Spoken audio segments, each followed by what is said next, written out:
Barchangizga assalomu alaykum. Siz YouTube olamida Doktor M kanalini tomosha qilmoqdasiz. Sizlarni shifokorlar Muhammad Erkinjonovich. Azizlar, bu yangi virus haqida, ya'ni Gonkongdan kirib kelgan virus H3N2 virus haqida mana biz video olib qo'ydik. Simptomlari, sabablari, nimalardan bu virus qanday ajralib turadi? Bu virus xavflimi degan savolga unchalik xavfli emas, lekin yo'tal juda kuchayib ketishining oqibatida odamlarga qiyinchilik orttirmoqda. Shuning uchun bugungi video ushbu virusni qanday qilib davolash haqida bo'ladi. Shu haqda fikringizni kommentariyada yozib qoldiring. Aytgancha, bu virusni razlichat qilish oson. Bu virus darrov isitma chiqariladi va bu virus haqida biz mana yana qayta ko'rsatyapmiz. Video qo'yganmiz. Ushbu videoni o'tib, o'zingizga to'g'ri xulosa chiqargan holda ushbu videoni oxirigacha ko'rib, fikringizni yozib qoldirasiz. Agar bizni Doktor M kanaliga yangi bo'lsangiz, albatta Doktor M kanaliga obuna bo'lib, like bosing. Agar bizning sizga fikrimiz yoqmayotgan bo'lsa, dislike bilan qo'llab-quvvatlang.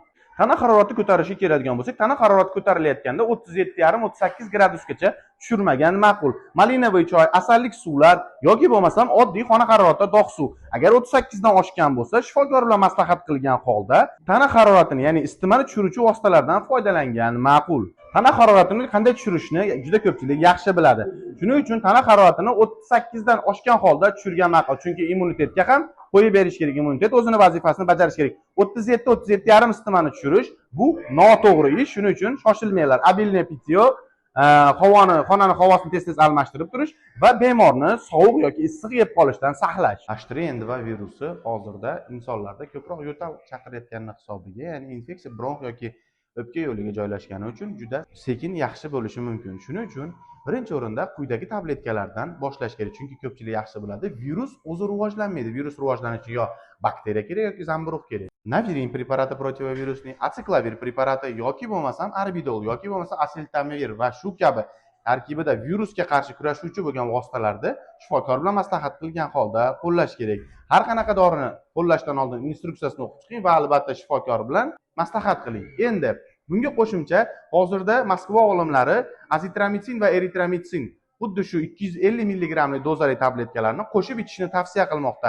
Azitromitsin 250 lik tabletkasi va eritromitsin 250 lik tabletkasini bittadan 2 mahal ovqatdan 10 minut keyin ichishni tavsiya qilmoqda. Azitromitsin va eritromitsin tabletkalarini och qoringa ichish mumkin emas. Protivirus, ya'ni virusga qarshi bo'lgan dorilarni 5 kundan 7 kungacha ichgan ma'qul. Antibiotiklarni 3 kundan 5 kungacha yoki bo'lmasam shifokor bilan maslahat qilgan holda 7 kun. Faqat antibiotiklar ichgan vaqtda juda ko'pchilik yaxshi biladi, probiotiklar ichish shart. Bunga qo'shimcha endi boyaga aytganimizdek virus rivojlanishi uchun bakteriya yoki zamburug' kerak bo'lgani uchun biz zamburug'ga qarshi vositalardan foydalanamiz.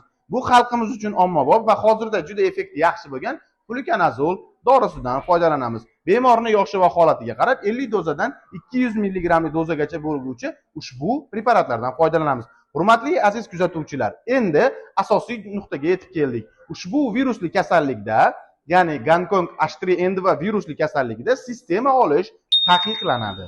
Ushbu H3N2 virusida qon suyultiruvchi vositalarni terapevt yoki pulmonolog bilan maslahat qilgan holda oling va albatta koagulogrammaga, analiz topshiring koagulogramma, timinofibrinogen, HVT shu kabi qonning suyuqligi yoki qo'yiqligini xavf qilgan aytganda bilib beradi.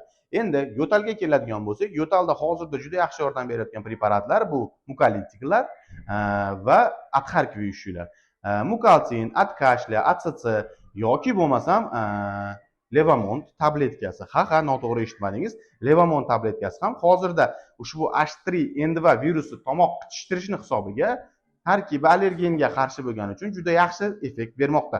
Xalqimiz ushbu virusda qanday qilib o'pkaga yordam berishni o'ylab topdi. Indometazimmazni ko'krak qafasini orqaga va oldiga surtib, o'pkani qoqish. Ha, pnevmoniyada o'pka qoqish masaji bo'ladi, lekin indometazimmas haqiqatdan yaxshi effekt bermoqda. Buni juda ko'p doktorlar hozirda qo'llamoqda. Ayniqsa bolalarda o'pka qoqishda zaytun yog'i yoki vazelindan foydalanib turishibdi.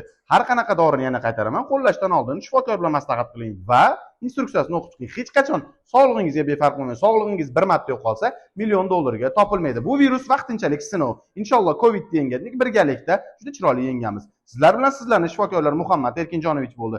Yana YouTube olamlarida ko'rishguncha xayr, sog' va omon bo'ling.